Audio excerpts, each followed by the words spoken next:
기도의 명령에는 약속이 있음. 먼저 우리가 주목할 것은 우리에게 기도하라고 명령하시는 하나님은 우리가 불복종하면 그 명령 자체에 비추어 우리의 불경건한 오만함을 책망하신다는 사실이다. 이러한 명령이 가장 정확하게 표현되어 있는 곳이 환난 날에 나를 부르라 라는 시편의 말씀이다. 그러나 성경이 가치 있게 여기는 경건의 의무들 가운데서 기도만큼 자주 다루어지는 것이 없으므로 이 점을 논한다고 시간을 더 지체할 필요가 없다고 나는 생각한다. 이에 대해서 우리의 교사이신 주님은 찾으라 그리하면 찾아낼 것이요 문을 두드리라 그리하면 너희에게 열릴 것이니 라고 말씀하신다. 그런데 여기에 주어진 명령에는 약속이 또한 결합되어 있다. 여기에는 당위성이 있다.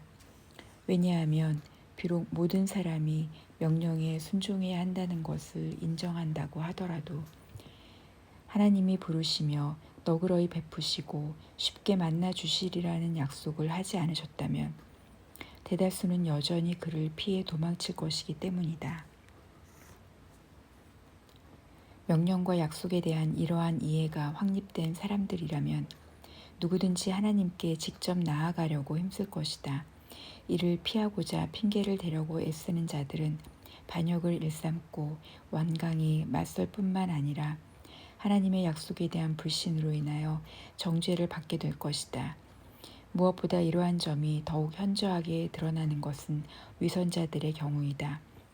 왜냐하면 그들은 겸손과 절제를 구실로 삼아 하나님의 명령을 거만하게 경멸하고 그의 선하신 청하심에 대한 믿음을 내버리며 나아가 그를 속여 그 자신에게 드리는 예배의 주요한 부분을 빼앗아 버리기 때문이다.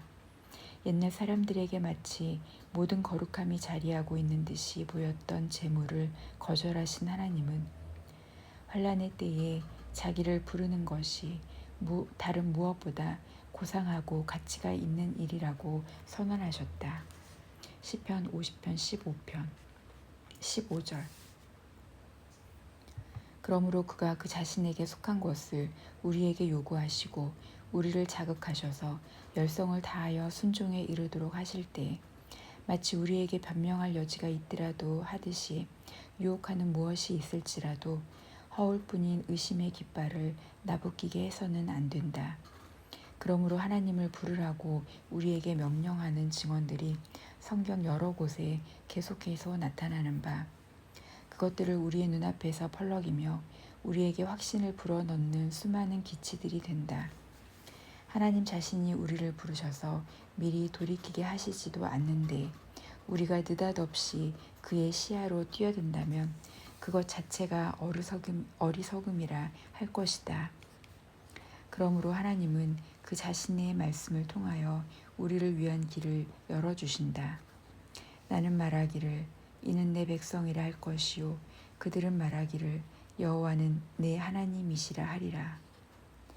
여기서 우리는 어떻게 하나님이 자기를 예배하는 사람들보다 앞서 행하심으로써 자기의 백성이 자기가 지시하시는 달콤한 소리를 충분히 듣고 두려움 없이 자기를 뒤따르게 하시는지를 보게 된다. 특별히 하나님의 저 뛰어난 이름이 우리 마음 깊이 와 닿도록 하자. 그것에 의지하여 우리는 모든 난간을 어려움 없이 이겨낼 것이다. 하나님이여 기도를 들으시는 주여 모든 육체가 주께 나아오리이다.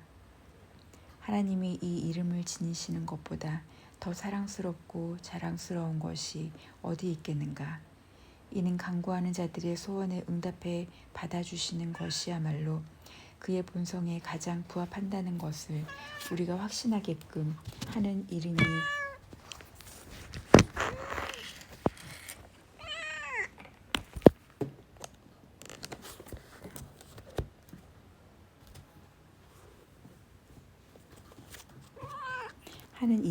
아닌가.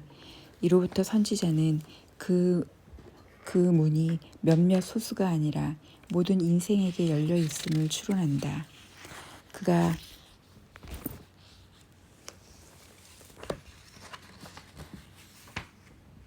다음의 말씀에서 모든 사람을 칭하고 있음을 보아 이를 알 수 있다. 환난 날에 나를 부르라. 내가 너를 건지리니 내가 나를 영화롭게 하리로다. 이 규범을 조차 다윗은 구하면 얻을 것이라는 자기가 받은 약속을 내세우고 있다. 하나님이여, 주의 종의 귀를 여시고 주의 종이 이 기도로 주께 간구할 마음이 생겼나이다. 여기에서 우리는 이러한 약속이 줄곧 그를 일으켜 세우지 않았더라면 그는 겁에 질려 낙담할 수밖에 없었을 것이라는 추론을 하게 된다. 그는 자기를 경외하는 자들의 소원을 이루시며 라는 다른 본문이 전하는 일반적인 가르침도 같은 뜻을 내포하고 있다. 다윗은 이 말씀으로 스스로를 가르치고 있다. 실로 우리가 시편에서 주목해야 할 것은 기도의 맥이 끊어졌을 때 때로는 하나님의 권능애로, 때로는 그의 선하심애로, 때로는 그의 약속들에 대한 믿음애로 기도가 옮겨지게 된다는 사실이다. 언뜻 보기에는 이런 내용을 담은 본문들이 부적절하게 끼어들어 그의 기도를 절단하여 불구로 만드는 것 같아도 신자들은 습관과 경험을 통하여 기도에 새로운 연료가 공급되지 않으면 열정이 시들고 만다는 것을 알고 있다.